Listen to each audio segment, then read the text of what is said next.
बिस्मिल्लाहिर्रहमानिर्रहीम। मेरे पाकिस्तानियों, हमारा मुल्क एक फैसला कुन तारीख के मोड़ पे खड़ा है।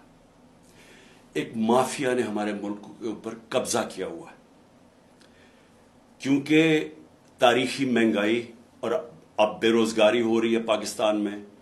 इलेक्शन हारने से ये डर रहे हैं, और क्योंकि ये इलेक्शन की शिकस्त से डर रहे हैं, ये पाकिस्तान का आइन तबाह करने पर तुले हुए हैं, पाकिस्तान के सुप्रीम कोर्ट को तबाह कर रहे हैं। हर किस्म की ये चीफ जस्टिस के ऊपर और जजेस के ऊपर हर किस्म की उनके खिलाफ प्रोपेगेंडा कर रहे हैं।